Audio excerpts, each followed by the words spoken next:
21 News, your place for politics. This is Decision 2024. Hey there, thank you for joining us. The presidential candidates are making the rounds, from podcasts to sit-down cable news interviews. They're everywhere except in a traditional debate forum. So we are looking at the strategies as we get into the final weeks of the campaigns, from the top of the ticket down, what goes into the decision making and what could be next. As I said, we're just 3 weeks out from the big election and really what follows from there. So joining me today on the Decision 2024 21 News political panel, we have Andy Resnick. He is an independent consultant who has worked on political strategies, something we want to learn more about, and also on policy impact. We're also joined by Mia Lewis, Associate Director of Common Cause. It's a grassroots organization, and Justin Mitchell, 21 News political analyst and Assistant News Director. Thank you all for being here. As we're getting close to the final stretch. We're not quite there yet. You won't see that on the lower thirds on the cable news, but I like how we're, the final 3 weeks. They always have a great way of counting down. So let's start with the places that the candidates are going. That's what I want to talk about as we reach these final weeks. With the boom of podcasts, ever since the last election, we've seen growth in audiences for those types of venues. Talk about even the last election when it comes to maybe speaking to those groups, those niche audiences. Could it help tilt the race in any which way or form? Andy, I'll start with you. When you look at strategy, a lot of these audiences have really grown, but they have a specific following. People seek out this information. Well, yeah, and look, I think at this point in the game right now, you're 3 weeks out, you're in GOTV time. So there's not a lot of persuadable voters that are still out there. You're looking at where are the most voters that I've identified who are going to show up at the polls for me in November, and how am I turning them out? So if you're going to be able to reach the most of them on a podcast, then you're going to do it that way. If you're going to be able to reach the most of them, through another venue, you're going to do it that way. But instead of looking at it in terms of the communications vehicles and how they're reaching out to them, I think right now we have to look in terms of geographies and where the actual candidates are going and what states they're actually playing in right now. As we get into those final 3 weeks, the election's really coming down to 5 to 7 states. Depending on what you look at. And the path to victory is pretty clear for both candidates right now in terms of how they get to 270 votes. At the end of the day, especially at this point in the race, it's all math, right? So the messages are kind of secondary at this point. It's how do we get to those win numbers in each state to get us to 270 electoral votes? And Mia, what do you think when it comes to where they're taking their message, who they're talking to? When it comes to the presidential election, what do you think might be most effective? Well, certainly, it is GOTV time. Of course, in Ohio, early vote is underway, and lots of folks have already voted. And so, yes, I think that there are, interest groups and different organizations that are working with candidates to try to turn out their voters. And of course, for issues as well, it's very important to get the messages across to the people that are already going out to cast their ballot. Now, when it comes to the states, which state maybe do you think they're doing first in terms of strategy? What's top of the list for each side? And is it a different strategy given the voters that are in that state that make up the electorate? Absolutely it is. And, I think probably if you look at the map right now, again, those 5 to 7 states, and depending if you're looking at 7, then most people include Arizona and maybe a Georgia. But right now it's coming down to the Rust Belt states, Wisconsin, Michigan, Pennsylvania, come down to the Sun Belt states, North Carolina, Georgia, and Arizona. And it's really a matter of who can kind of find their electorate within those handful of states. The easiest path for the Harris campaign right now is to win all 3 Rust Belt states. If she wins all 3 Rust Belt states, she's got a 270 right off the bat. For Trump, it gets a little bit more difficult. So he would have to win all 3 Sun Belt states, but would then also have to win a Rust Belt state. So one of Pennsylvania, Michigan, or Wisconsin. It's a little bit more difficult for him to do. You have a strong history of democratic organization in the Rust Belt states, based on the history of the unions. But at the same time, there are ways for him to win those states. So if you look at, for example,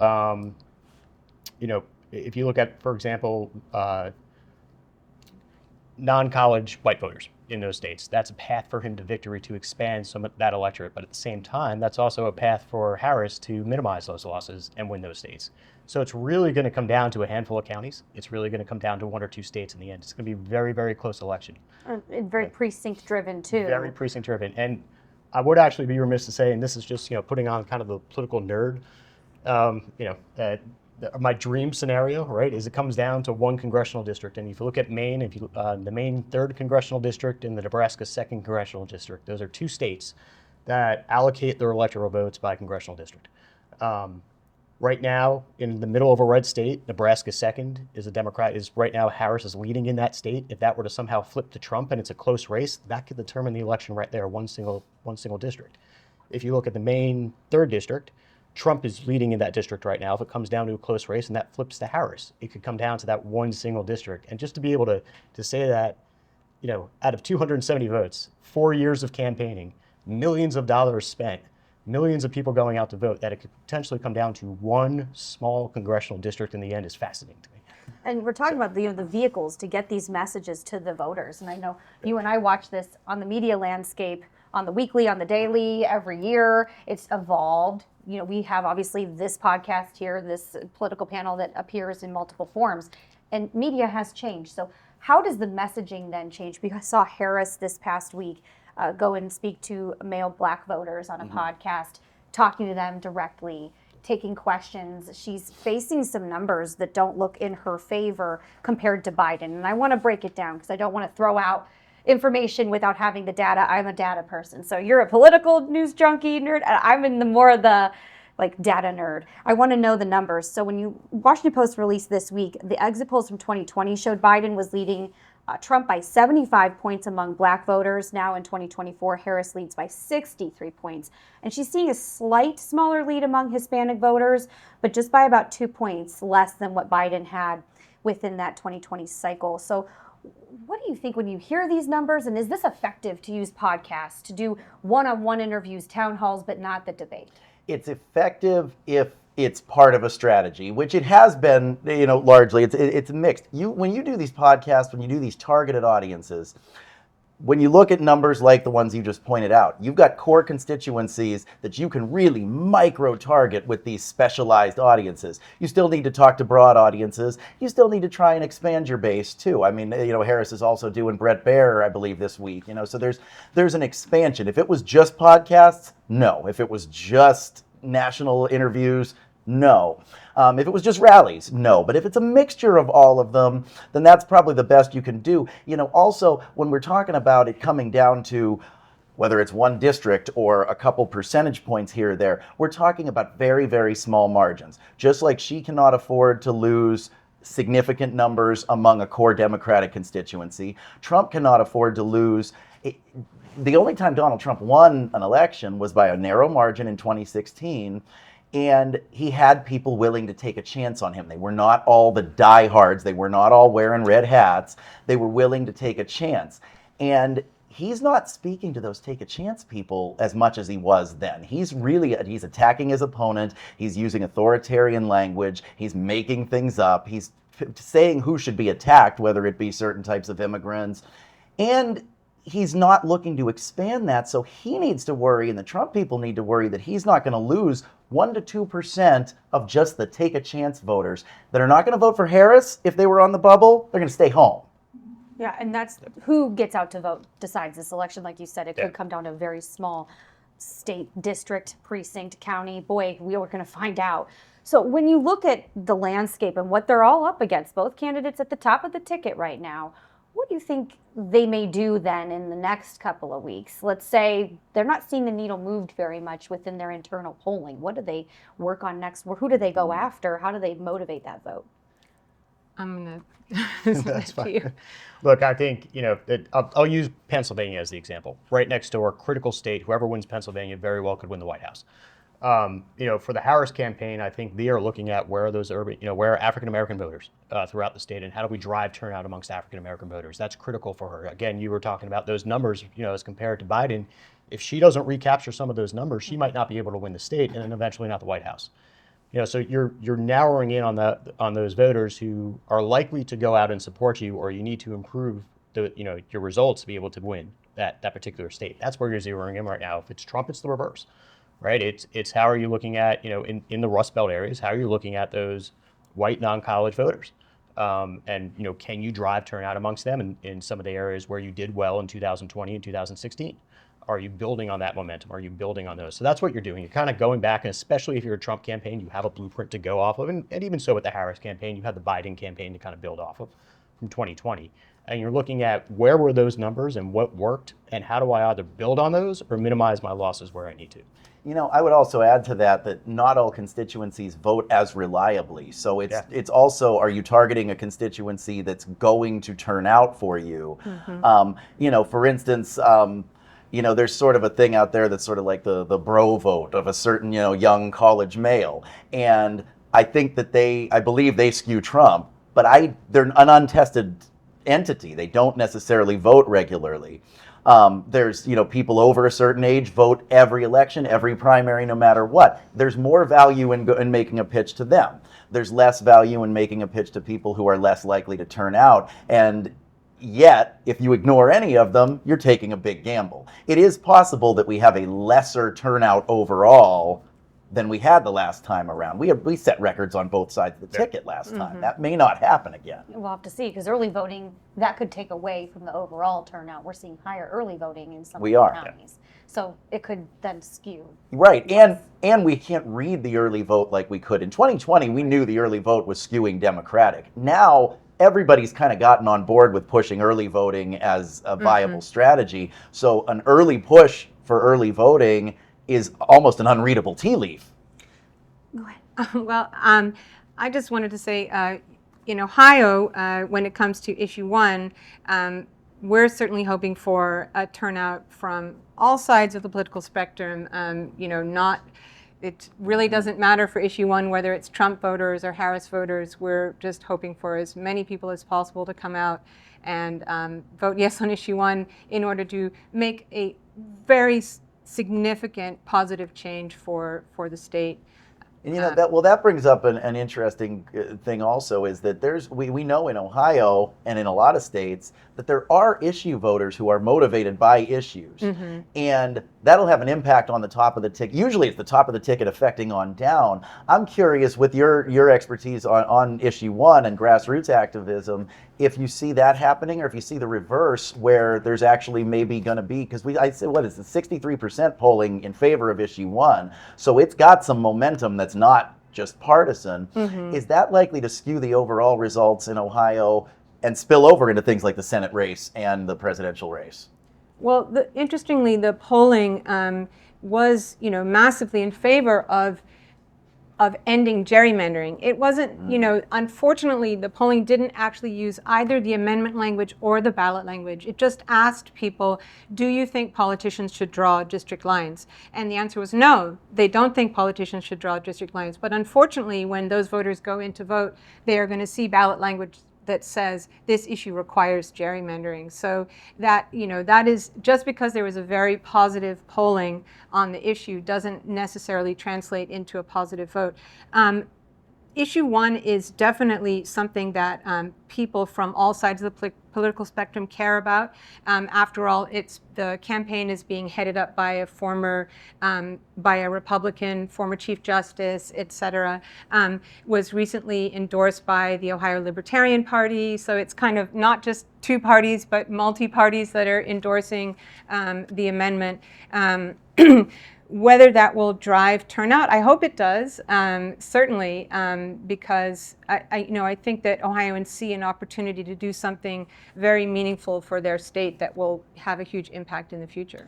With the counter on the ballot, how does that, and Andy, I'd like both of your opinions, how does that confuse the voter, but also bring up the conversation of what is this issue? And do you think that was a smart play by the Republicans, something they should have done on the other issue 1 where they stayed out of it on the special election? Look, I think, is it a smart play by the Republicans? I think if you want me to put my cynical hat on, yeah, it probably is, because it's doing exactly what they intended to do, confuse the voters.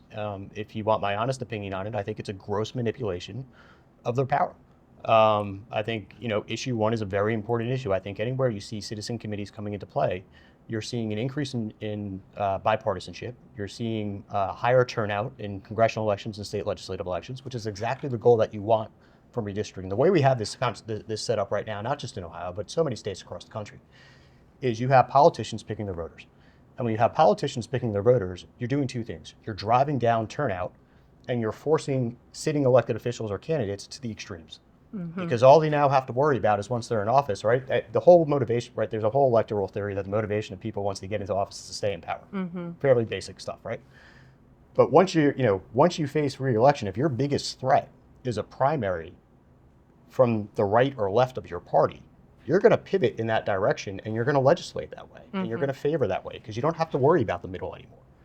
And then you end up with extremist politicians who aren't able to compromise, who don't really have the needs of the whole population, even of their constituents in mind. And so you end up with dysfunctional government, and dysfunctional government which doesn't benefit either Republicans or Democrats, because it really just benefits, as Andy said, it benefits the politicians themselves. So you have a bunch of people who aren't capable of getting elected on fair maps, who have been elected through gerrymandered districts, and they're desperate to hang on to that power to draw those maps and to be able to draw themselves, pick voters and draw themselves favorable districts. And yet they have absolutely nothing to say about the benefits of the current system except to lie about the amendment and say, that the amendment is gerrymandering. So, I think I think when you get to a state where a voter goes into vote, and they read the ballot language, and they are, they genuinely believe, well, I want to end gerrymandering, so I'm going to vote against this. That's a really sad, sorry state of affairs when you can't actually, vote on something on the merits of whether this system is good or that. But it's happened on other sides too. The other side's done the same thing. So not to this extent. Yeah. and both sides play the game, and that's gerrymandering certainly. No, I'm talking about the language. If one side has an issue, the other side may come up and go against it on the ballot. That's the reality of the political landscape we're in. And aside from the partisan politics of the issue, Justin, talk a little bit about the issue of gerrymandering, and do you think that this will break down the electorate in the state of Ohio, or are voters going to just go straight ticket? We're going to see more of that straight R, straight D. Right. That's tough to say because Ohioans don't really vote straight tickets. And that gets to the point of where the districts are gerrymandered, because Ohio's a blood red state if you look at the legislative districts. However, when you have statewide elections, and we've talked about this on this segment before, during the entire Trump term, Sherrod Brown was reelected. There were clearly people who vote for Donald Trump and Sherrod Brown. Mm-hmm. There were people who crossed over and voted for last year's issue 1. Mm-hmm. So Ohioans are a messier bunch than just a straight red state.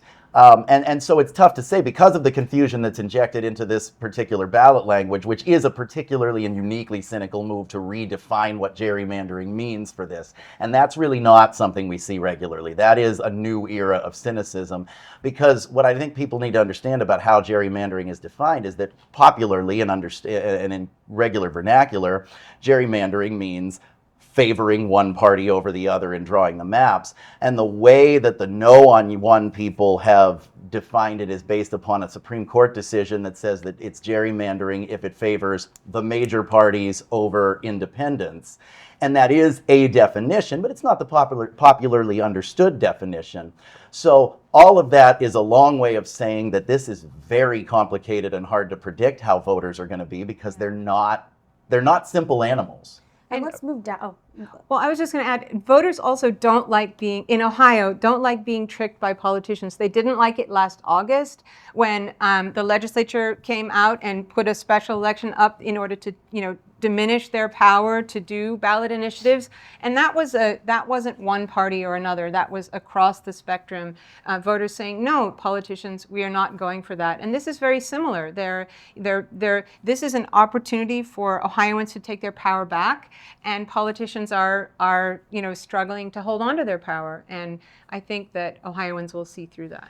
And for the sake of time, I want to move down ticket. Sure, That's sure. Okay, so now we're going to move down to the Senate race, because this is the most expensive Senate race in the country. You have Sherrod Brown, longtime Democrat, but also, the champion of voting against NAFTA, going against Bernie Moreno, who has the Trump endorsement, which we will see if it has value at this election in this state at this time. Sometimes his endorsements don't help. It helped Vance in the last election. So when you look at the race here right now, the amount of money spent, What do you make of the messaging? Sharon started early, and now you're seeing more of just him talking directly with the voter, not as many, ads talking about one issue. What do you think is happening there, Andy? Well, I think, two things. One, I think that's always been his strength, right? He's always been somebody who's a little bit more presents himself as somebody who's more in common touch with the everyday voter in Ohio, especially in Northeast Ohio, right? He's always kind of been one of our own, if you will. Like that's kind of how he always positions himself, and it's worked for him so far, right? So I think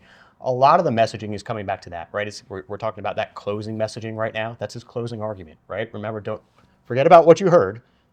I'm me. I'm the same me I've always been, right? I'm your guy. I'm your senator. And that's going to, I think he's hoping that that's going to carry him over the finish line. It's a very, very tight race. This is something that's going to, again, come down to, who turns out the most of their base. I don't think a lot of independent voters are going to be deciding this one.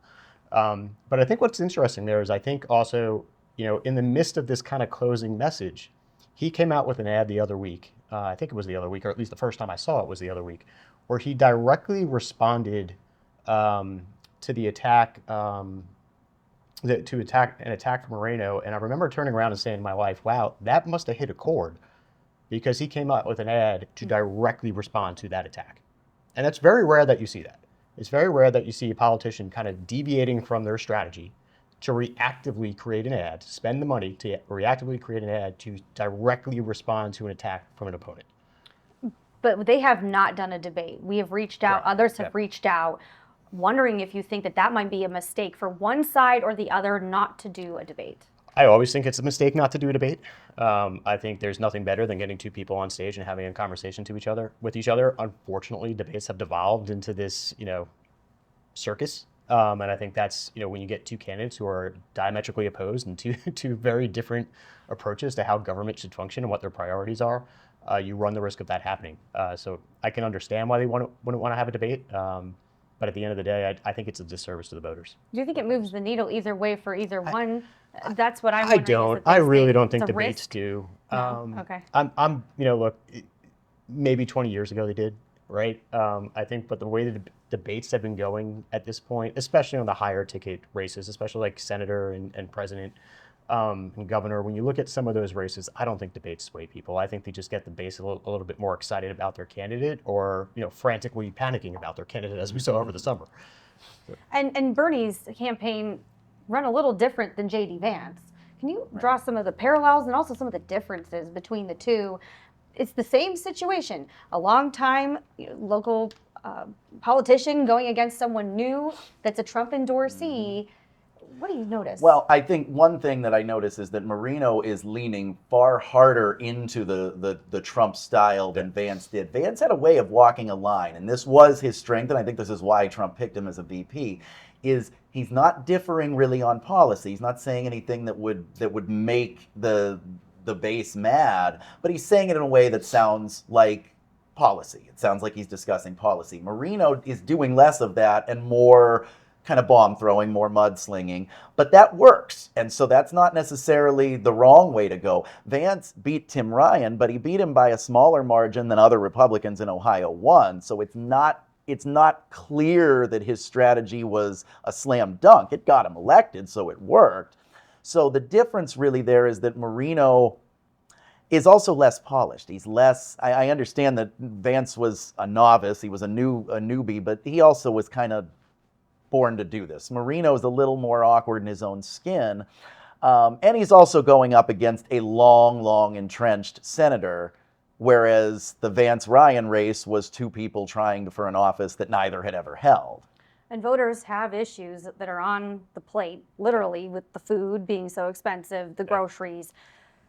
Does that, at the end of the day, play a huge role in this election, those issues where the voters say, go to Washington and fix this for us, or because there's a trust factor, there's okay, that's my elected official. It's not my person that's not doing it right, it's the other state's person that's not doing it right.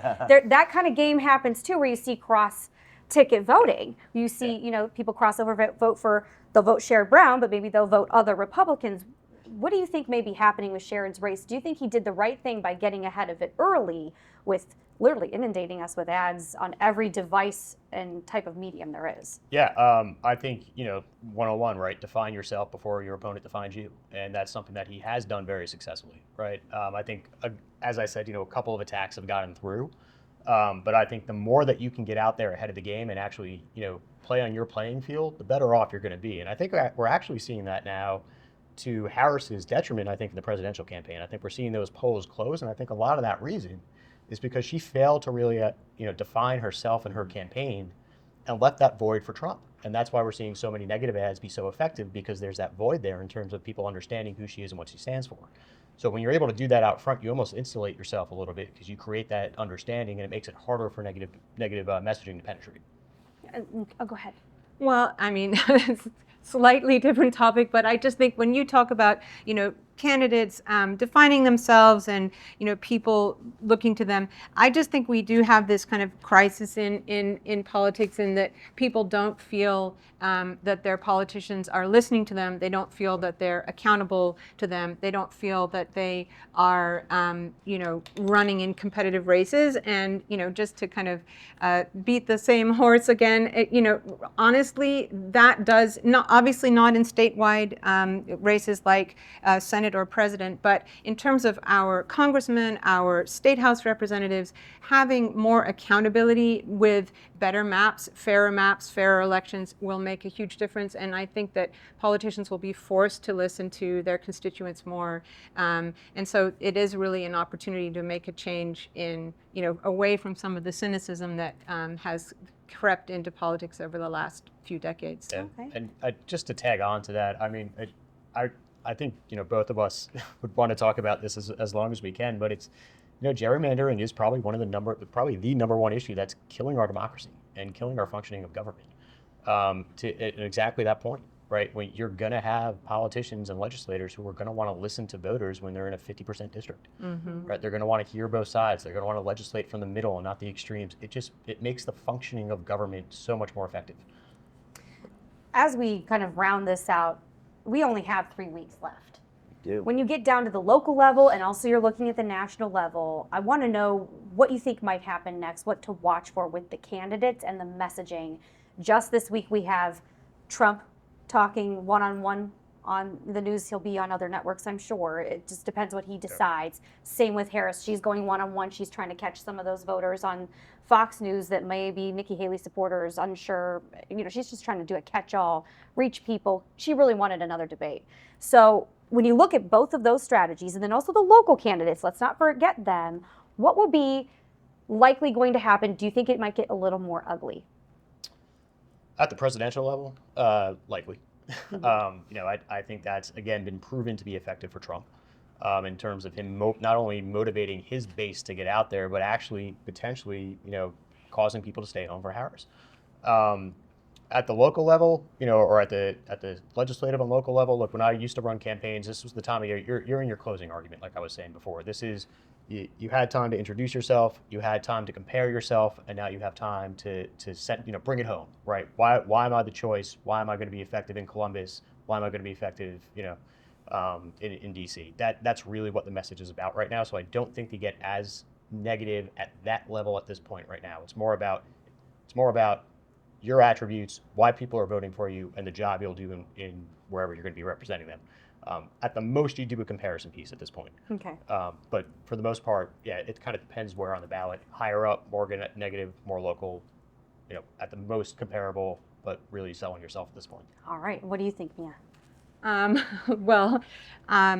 Definitely agree with that. If I were to make a closing argument in terms of the issue that is before Ohio voters right now, I would just say that we've been trying to end gerrymandering in Ohio for decades, and we had issues on the ballot in 2005 and 2012 that didn't succeed. We succeeded in 2015 and 2018, but the drawing of the maps was left in the hands of politicians, and they said they would draw fair maps, but they didn't. They drew unfair maps that were struck down by the court 7 times. And so we have an opportunity now to finally take that redistricting away from politicians and lobbyists and put it in the hands of citizen commission.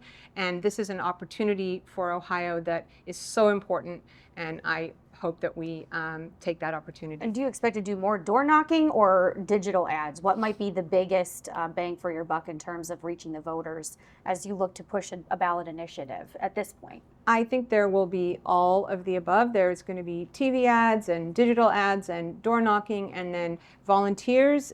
We had a volunteer army that collected hundreds of thousands of signatures in order to get the initiative on the ballot, and those volunteers are out at early vote centers giving people flyers and talking to them about the issue. They're knocking doors. They're writing letters to the editor. We have had 100% support from Ohio the press and the media, in terms of opinion pieces and editorials from the Ohio Press Corps.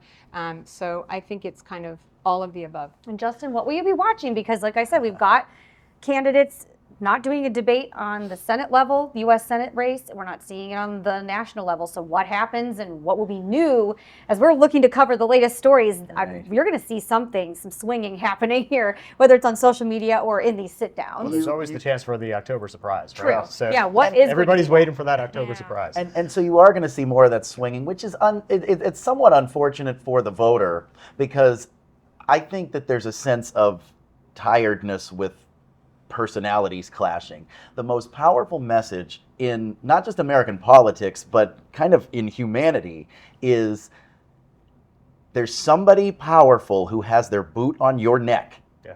And I want to change the system that put the boot there.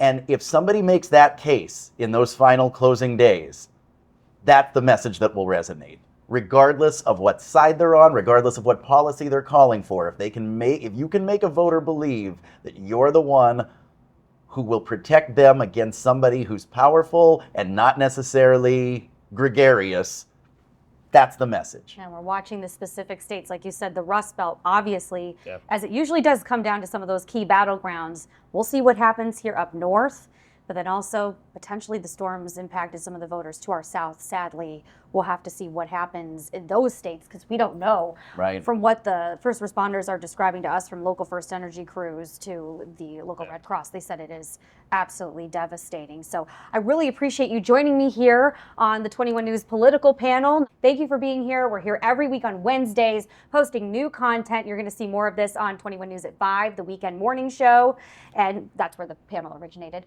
And you can also click on it, WFMJ.com, the 21 News app, and on YouTube. Make sure you're following us there. Click subscribe. We'll see you next time. Thank you very much.